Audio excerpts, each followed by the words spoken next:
Okay,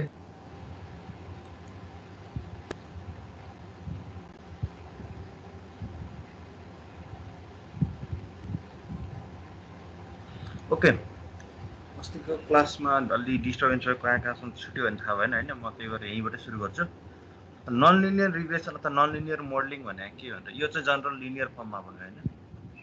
यहाँ चाहिँ के हुन्छ, मल्टिपल इन्डिपेन्डेन्ट भ्यालुहरू चाहिँ यो डिपेन्डेन्ट भ्यालुसँग रिलेटेड छ होइन, विथ सर्टेन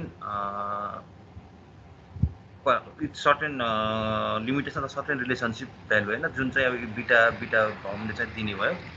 यो भनेको चाहिँ त्यसलाई वाइ इन्टरसेप्ट अथवा त्यसको फङ्सनल इरर सेपलाई के भन्छ घटाउने प्यारामिटर भनेको यदि बिनट भयो भने अरू चाहिँ यो रिलेसनसिप प्यारामिटर भयो, बिटी भन्दै बिपी भन्दै जाँदा यी प्यारामिटरसँग यो इन्डिपेन्डेन्ट भ्यालु होइन, इन्डिपेन्डेन्ट भ्यालु एक्स चाहिँ अथवा यो वाइ चाहिँ यो इन्डिपेन्डेन्ट भ्यालु एक्ससँग डिपेन्डेन्ट छ विथ बिटा 1 प्यारामिटर बिटा 2 x2सँग छ होइन। यसरी यो रिलेसनसिपमा भएको टर्म भनेर चाहिँ के भयो, सबै त्यो चाहिँ लिनियर फर्म भयो। अब जुन टर्महरू चाहिँ यो फर्ममा आउँदैन होइन अथवा यसरी लिनियर टर्ममा देखिँदैन, त्यो भनेको नन लिनियर रिलेसन। एकदमै सिम्पल इक्जाम्पल भनेको हामीले एक्सपोनेन्सियल फङ्सन भनौँ न होइन, प्याराबोलिक फङ्सनहरू अथवा एक्सपोनेन्सियल फङ्सन कस्तो हुन्छ, त्यो लिनियर फर्ममा एउटा स्ट्रेट लाइन त्यसमा रिप्रेजेन्ट गरिन्छ, गरिँदैन अनि त्यसलाई चाहिँ के भन्नु, एउटा यु सेपको जुन कर्भ भन्छ, त्यो चाहिँ non linear form of model भयो होइन। अब हामी आज यसमै चाहिँ यही नन लिनियर फर्ममा चाहिँ कसरी एडजस्ट गर्ने भन्ने कुराहरू चाहिँ बारेमा चाहिँ यो टपिकमा पढ्छौँ। The above equation can represent a wide variety किन भन्दा त्यहाँ मल्टिपल भने मल्टिभेरिएन्ट रिलेसनसिप देखाएको छ होइन। एक्सपीसँग भनेको एक्सएनको भेल्यु जतिसम्म पुग्यो त्यो भेल्युसम्म देखाउन मिल्ने भएको मल्टिपल भयो होइन। There are many situation in which a model of this form is not appropriate होइन। भनिसक्यो हामीले डे टु डे लाइफमा युज गर्ने अरू पनि मल्टिपल कामहरू गर्दै जाँदा होइन, क्वाड्रेटिक इक्वेसनहरू होइन, क्युबिक इक्वेसनहरू गर्दै जाँदाखेरि सबै त्यो क्वाड्रेटिक इक्वेसनहरू लिनियर फर्ममा आइपुग्दैन होइन, त्यसलाई एडजस्ट गरेर हामी लिनियर फर्ममा ल्याउन सक्दैनौँ। त्यो कन्डिसनमा चाहिँ हामीलाई नन लिनियर मोडल अथवा नन लिनियर मोडल फिटिङ चाहिँ हाम्रो आवश्यकता पर्दछ। There are many situations in which a model of this form is not appropriate and too simple to represent between the dependent variable y and the independent and x1 देखि x5. When you are led to model a non-linear form, we would usually prefer to fit such a model whenever possible rather than to fit another. अब जस्तै के हुन्छ भन्दा linear मोडलमा fit गर्ने भनेको जुन मोडललाई हामीले जसको लिनियर रिलेसनसिप देखा अथवा जसलाई लिनियर फर्ममा चाहिँ केही ल्याउन सक्छौँ भने त्यो चाहिँ हामी लिनियरली नै लाने कोसिस गर्छौँ भने नन लिनियर मोडल छ भने के भन्छ, एउटा मोडलमा फिट गर्ने हो। त्यो भनेको कस्तो भन्दा जस्तै हामीले एउटा भनौँ न काँचो माटो हुन्छ नि, काँचो माटोलाई सबभन्दा बेस्ट रूप हामीसँग भएको एमाउन्टलाई बेस्ट कुनमा देखाउन मिल्छ त, कुन सेपमा देखाउन मिल्छ त होइन, त्यो सेपमा लानको लागि ट्राई गर्ने हो। अब यो नन लिनियर मोडल भनेको त्यस्तै कुनै एउटा फिक्स मोडलमा लगेर त्यसलाई अटाउन खोज्ने होइन, त्यसको सेप रेगुलर सेप आइरहेको थिएन, त्यो सेपलाई कुनै एउटा डाई सेप भनौँ न, त्यो के भन्छ सुनारको उसमा हुन्छ नि डाइङ एउटा डिभाइस होइन, त्यसलाई चाहिँ पग्लेको सुन लगाएर त्यहाँ राखेपछि त्यसको सेप अनुसार बन्छ अनि त्यसै अनुसार उनीहरूले निकाल्न मिल्ने हो। त्यस्तै के गर्नु पर्यो भन्दा हामीले एउटा मोडल यस्तो टाइपको मोडल गर्छौँ जहाँ चाहिँ त्यो डाटाहरू गएर फिट गर्छौँ। पहिला त्यो डाटा जुन डाटा छ त्यसलाई हामी र मानौँ, त्यो र डाटालाई लगेर जेमा र टाँस्छौँ होइन, त्यो टाँसेर चाहिँ त्यसले एउटा सेप दिन्छ हामीलाई, यो फर्ममा लगभग छ भनेर त्यसरी एउटा मोडल तयार गरिदिन्छ। त्यो भनेको नन लिनियर मोडलमा गर्ने काम भयो होइन। त्यसरी चाहिँ हामी त्यसको अब कसरी चाहिँ डाटा रिलेटेड छ भनेर कुरा चाहिँ देखाउनु पर्ने हुन्छ। when we are led to model linear form, we prefer to fit such a model whenever possible rather than to fit an alternative होइन। जहाँनिर पोसिबल हुन्छ, जता पोसिबल हुन्छ त्यही लगेर फिट गरेर खोज्छौँ rather than using a linear model होइन। अब हामीले के भनेको थियौँ भन्दा नन लिनियरलाई पनि सबै नन लिनियरलाई लिनियर मोडलमा लान मिल्दैन। कुनै ठाउँमा हामीले के गरेको थियौँ, हिजो स्लोपले मिल्छ भनेर भनिरहेको थियौँ होइन, स्लोप कुनै पोइन्टको लोकल स्लोप निकालेर त्यसको टेन्टेटिभ रूपमा लान मिल्छ भनेर अस्ति हामीले एउटा रुटको स्क्वायर रुट निकाल्ने इक्जाम्पल अघिल्लो क्लासमा गरेका थियौँ। त्यस्तो सबै मोडलमा नमिल्ने भएर प्रायः हामी नन लिनियरली नै फिट हुने टाइपको मोडल पनि ट्राई गरेर आउँछौँ होइन। सधैँ हामी लिनियर मोडलमा लानुभन्दा अल्टरनेटिभ रूपमा लिनियर मोडलमा लानुभन्दा त्यस्तो बेस्ट फिटेड मोडल पनि कहिले हामी खोज्नुपर्ने हुन्छ।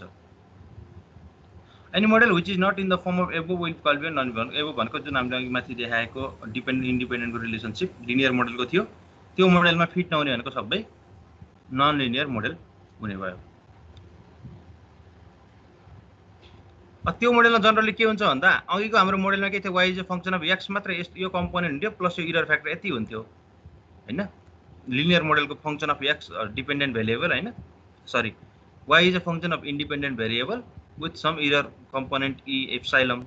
तर अब यसमा के आइदियो भन्दा यहाँ चाहिँ यो quantity known quantity known parameter हो x1 भनेको, तर यसमा चाहिँ सर्टेन अननोन प्यारामिटर आएर थपिन्छ। यो अननोन प्यारामिटरले गर्दाखेरि यसले हामीलाई लिनियर मोडलमा लान नमिलेको यी अननोन प्यारामिटर सहितको भएको फंक्सन भनेकै नन लिनियर मोडल हो है। जसमा चाहिँ के हुन्छ भन्दै यो प्रत्येक अननोन नोन प्यारामिटरको अननोन यो सबैमा हुन्छ भन्ने पनि छैन हैन। जस्तो यो र यो बराबर हुन सक्छ तर यो भन्दा यो बढी हुन सक्दैन हैन। यो फर्ममा आउँदाखेरि नोन प्यारामिटर भन्दा यो अननोन प्यारामिटर धेरै हुन सक्दैन तर बराबर चाहिँ हुन सक्छ भनेको प्रत्येक डिपेन्डेन्टको अननोन प्यारामिटर त्यसमा केही नयाँ प्यारामिटर थपिन सक्छ तर यहाँ इन्डिपेन्डेन्ट भ्यालु भन्दा अर्को नयाँ नेक्स्ट चाहिँ आउँदैन। यसमा कुनै इन्डिपेन्डेन्ट चाहिँ सजिलै हामीले मोडल गर्न सक्ने त्यहाँ भित्रको एक दुईवटाको मात्रै यस्तो अननोन प्यारामिटर भइदिने पनि हुन्छ। त्यस्तो भयो भने पनि हामीलाई यो नन लिनियर मोडलको काम लाग्ने भयो। Where the function expression f is known except for q unknown parameter छैन। यो अननोन प्यारामिटर यो q चाहिँ जहिले पनि p भन्दा सानो अथवा बराबर हुन्छ हैन।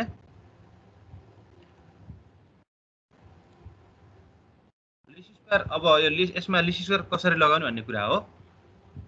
अब हामीले अघिको त्यही माथिल्लो जुन यो इक्वेसन छ यो इक्वेसनमा हैन y को र x को भ्यालुहरु हामीले कलेक्ट गर्यौं। मानौं n वटा y को भ्यालु कलेक्ट गर्यौं। त्यसको लागि के आउने भन्दा प्रत्येक y1 निकाल्नलाई चाहिँ x1 देखि xp1 सम्मको एउटा भ्यालुहरु निकाल्नु पर्यो हैन। ती भ्यालुहरु त हामीले यिनीहरु चाहिँ कलेक्ट गर्यौं। त्यस्तै सेकेन्ड y2 निकाल्नलाई x12 देखि x22 हुँदै यो भ्यालु निकाल्यौं। त्यस्तै गरेर yn निकाल्नको लागि x12 x22 हुँदै यो x सरी यस्तो हुनुपर्ने 1 यान हुनुपर्ने सरी यहाँ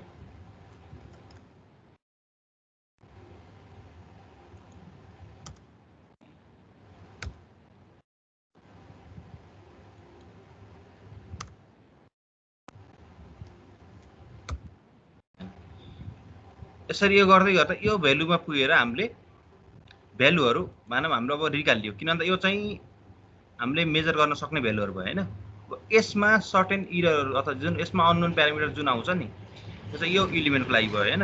x1 को लागि x2 को लागि यी प्यारामिटरहरु चाहिँ हामीले मोडल गर्न सक्दैनौं। बाँकी ठक यसमा आउने इररहरु जुन हुन्छ अननोन प्यारामिटर त्यो प्यारामिटरलाई जोडेर चाहिँ बल्ल हामीले ओभरअल मोडललाई गर्नुपर्ने हो हैन।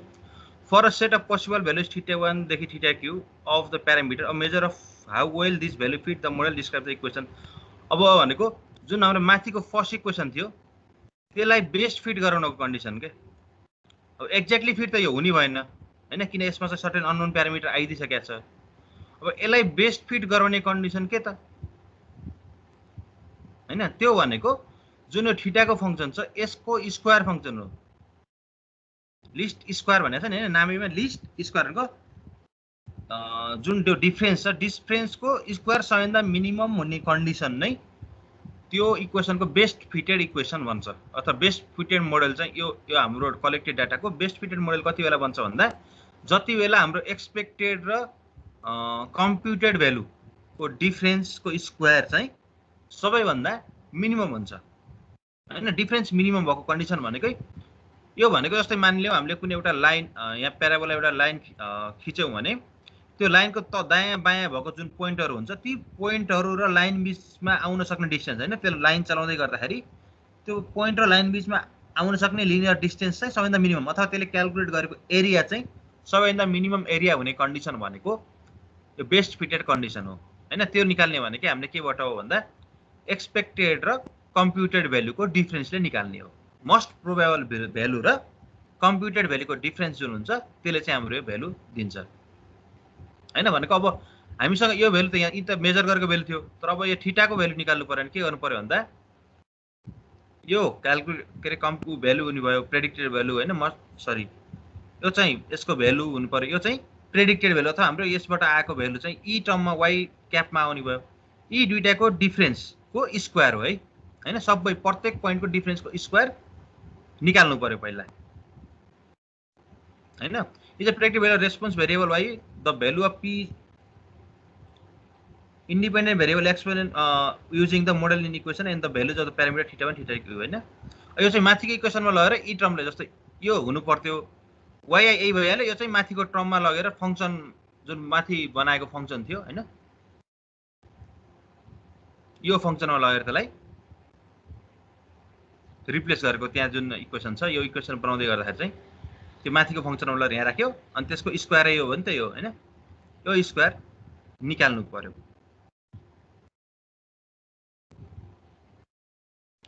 अब यति भइसकेपछि अब लिस्ट स्क्वायर भने के हो त the list square estimate of E value E unknown parameter चाहिँ के हो त भन्दा जसले यस जुन यो फंक्सन छ नि यस फंक्सन भने के भने हामीले स्क्वायर अफ देयर डिफरेन्स भने हम यो फंक्सन मिनिमम देखाउने जसले जति जुन कन्डिसनमा चाहिँ हुन्छ त्यो नै यिनीहरुको मोस्ट प्रोबेबल ई अननोन प्यारामिटरको मोस्ट प्रोबेबल भ्यालु त्यहाँ आउँछ त्यो आएको भ्यालुलाई हामीले माथि इक्वेसनलाई रिप्लेस गर्यौं भने हाम्रो एन्सर बन्छ अथवा हाम्रो चाहिएको उचाइ गर्छौं अथवा हामीलाई चाहिएको मोडेलमा त्यसलाई डाल्न सक्छौं है it can be shown that the error terms are independent normally distributed with mean अब जनरली मीन चाहिँ के हुन्छ 0 र भेरिएन्स चाहिँ सिग्मा स्क्वायर हैन भनेको स्ट्यान्डर्ड डेभिएसनको square least square estimate are also maximum likelihood estimate of यो हैन यिनीहरुको म्याक्सिमम लाइक्लिहुड र यिनीहरुको मीन डिफरेन्स चाहिँ जनरली 0 मा हुने यस्तो खालको सिनेरियो बनाए हुन्छ किन भन्दा जुन प्यारामिटर हामीले मेजर गर्न सकिरहेका छौं अथवा हामीले जुन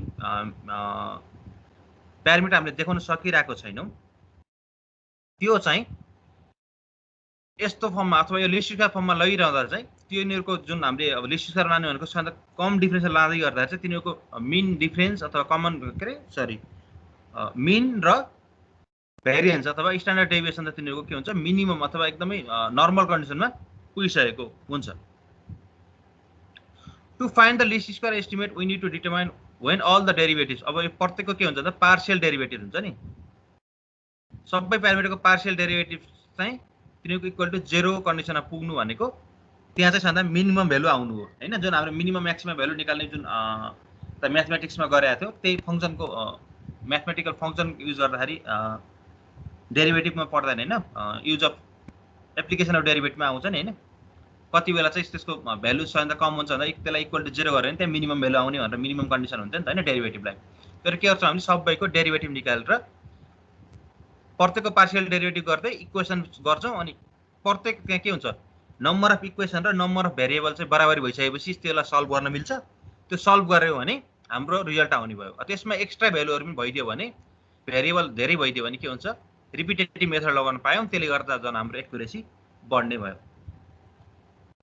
This quite often leads to a set of equation in θ1, θ2 and θ2 that are difficult to solve even with one parameter and compared.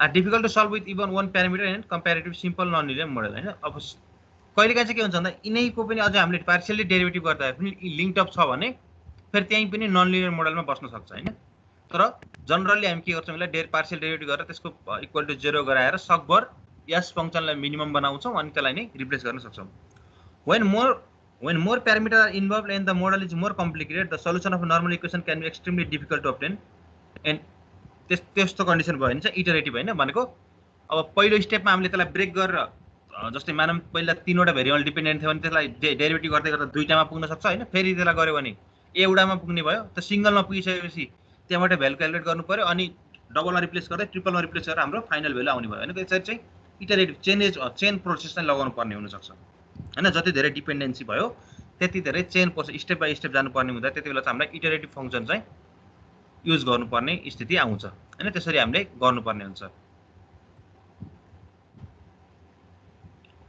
To compound the difficulties, it may happen that multiple solutions exist corresponding to multiple stationary values of function हैन अब के हुन्छ हामीले अस्ति पनि भनेको थियौं हैन प्रत्येक स्टेशनरी पोइन्ट अथवा जहाँनेर चाहिँ हाम्रो लोकल म्याक्सिमम मिनिमम निकाल्न सक्ने त्यस्तो पोइन्टहरु छ त्यो प्रत्येक भ्यालुको त छुट्टा छुट्टै भ्यालुहरु आउन सक्छ रिप्रेजेन्ट गर्दै गर्दा हैन जहाँ चाहिँ त्यो भयो भने के मल्टिपल सल्युसन आउने भयो When a model is linear, this equation form a set of linear equation in θ1, θ2 which can be solved for least square estimate.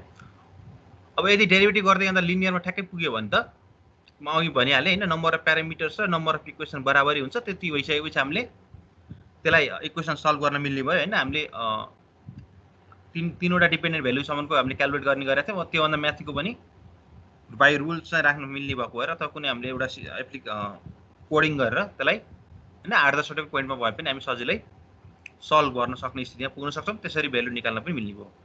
In addition the sum of square is a quadratic function of parameter and is constant on ellipsoid surface हैन। अब त्यस्तो के हुन्छ भन्दा जस्तै हामी linear फर्ममा भयो भने त सजिलो भइहाल्यो हैन।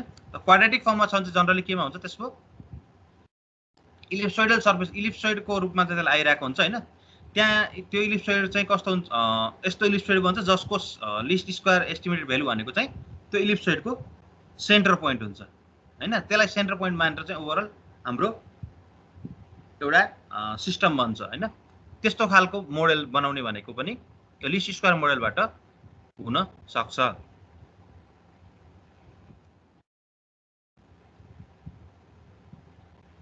अब यही माथिको कुरालाई एक्सप्लेन गरेको एउटा सिम्पल युज छ। आज यो एक्जाम्पल हेरौँ अनि हामी नेक्स्ट क्लासमा चाहिँ फिटिङ गर्नको लागि एक दुईवटा न्युमेरिकल एक्जाम्पलहरू गर्छौँ। We have collected data of two variable y र x हैन। The model will be consider, सुरुमा हामीले एउटा मोडल गर्दै गर्दा θ1 e को पावर -x हैन एक्सपोनेन्शियल फंक्सनमा हामीले अघिको माथिको इक्वेसनलाई यस्तो एउटा टर्ममा लग्यौं है। मानौँ यस्तो खालको एउटा मोडल कन्सिडर गर्यौं सुरुमा। यो मोडलको लागि हामीले x र y को भ्यालुहरु चाहिँ कलेक्ट गर्यौं। यो θ1 र θ2 चाहिँ हाम्रो के भयो, कोएफिसिएन्टहरु जुन चाहिँ हामीले अब क्याल्कुलेट गर्नुपर्छ। जसरी कसरी क्याल्कुलेट गर्ने भयो भन्दा हाम्रो x र y को भ्यालुहरु त्यो मोडलबाट निकाल्दै त्यो मोडलमा x को भ्यालु राख्दा y को भ्यालु कति आउँछ ती सबै निकालेर हामीले यसलाई मोडल गर्नुपर्ने छ हैन। अब हामीले कलेक्ट गरेको डाटा के हुने हो भन्दा x1 y1 x2 y2 भने प्रत्येक x को लागि प्रत्येक छुटाछुटै y हरु क्याल्कुलेट गर्ने भयौं। The predicted value of yi using the model is, y यहाँबाट गर्दा के भयो, यो फंक्सनमा गयो हैन। यो त यो फंक्सनले दिएको भ्यालु भयो। अब यो मोडलमा जुन हाम्रो अननोन प्यारामिटर छ कि नै भनेर गर्न त के गर्नु, मोस्ट प्रोबेबल भ्यालु yi चाहिँ हाम्रो स्ट्यान्डर्ड भ्यालु भयो। त्यसमा हामीले यो मोडलको प्रेडिक्टेड भ्यालु चाहिँ यो y क्यापले दिने भयो हैन। यसलाई हामीले यहाँ लगाएर सल्भ गर्यौं भनेको रिप्लेस गर्यौं है। yi स्क्वायरमा चाहिँ θ1 e xi प्लस θ2 यो चाहिँ यो जुन इक्वेसन थियो यसलाई यहाँ रिप्लेस मात्र गरिदियो। अब यसमा θ1 र θ2 ले के चाहिँ गर्नु पर्यो त भन्दा मिनिमम भ्यालु हैन, मिनिमम फंक्सन अफ s θ1 θ2 यो कन्डिसन फिट गर्यो भने यो मिनिमम भनेको अथवा यो हुनको लागि के गर्नु पर्छ भन्दा यसको डेरिभेटिभ हामीलाई के आउनु पर्यो, इक्वल टु 0 गरेर सल्भ गर्छौं हैन। त्यो इक्वल टु 0 गराउँदै गर्दाखेरि हामीले पार्शियल डेरिभेटिभ गर्छौं θ1 र θ2 को टर्ममा। त्यो डेरिभेटिभले के दिन्छ हामीलाई, दुईवटा इक्वेसन दिन्छ। त्यो दुईटा इक्वेसनलाई सल्भ गर्यो भने हामीले त्यहाँबाट के हुन्छ, θ1 र θ2 को भ्यालु आउँछ। त्यो θ1 र θ2 को भ्यालु चाहिँ हामीले इक्वेसनमा रिप्लेस गर्यौं भने हाम्रो स्ट्यान्डर्ड भ्यालुसँग एकदम नजिक भयो भने मोस्ट प्रोबेबल भ्यालु चाहिँ आउँछ। यो भनेको के हो भन्दा जस्तै s मिनिमम अथवा s 0 भन्नु इक्वल टु एक्ज्याक्ट 0 भनेको कहाँ हुन्छ, लिनियर कन्डिसनमा आउँथ्यो हैन। लिनियर मोडल चाहिँ बेस्ट ठ्याक्कै त्यो यदि पोइन्टर लिनियरली फर्ममा छ भने त्यसको त हामीले क्याल्कुलेट गर्यौं भने त्यतिबेला s इक्वल टु एक्ज्याक्ट 0 आउँथ्यो हैन। तर हामीले यहाँ के गर्छौं भन्दा यो 0 आउनको लागि यो कन्डिसन दिन्छौं। त्यो दिदै गर्दाखेरि θ1 र θ2 चाहिँ एउटा सर्टेन भ्यालुमा आइरहेको हुन्छ। त्यो भ्यालुलाई चाहिँ यहाँ रिप्लेस गर्दिनु। त्यसले गर्दा हामीले के हुन्छ, टेन्टेटिभली यो 0 सम्म पुग्यो भनेर हामीले विचार गर्छौं हैन। यो भनेको के भन्दा हामीले एस्टिमेसन, त्यही भएर लिस्ट स्क्वायर एस्टिमेसन भन्छ हैन। एक्ज्याक्ट भ्यालुमा यो ठ्याक्कै एक्ज्याक्टली पर्फेक्टली ठ्याक्कै त्यही गएको हुँदैन, तर त्यसको नेरो फेरमा चाहिँ यो 0 मिनिमम इरर मिनिमम हुने गरी त्यसको नेरो फेरमा यो पुगेको हुने भएर हैन। यसलाई चाहिँ हामी के भन्छौं, लिस्ट स्क्वायर एस्टिमेसन भनेर भन्छौं।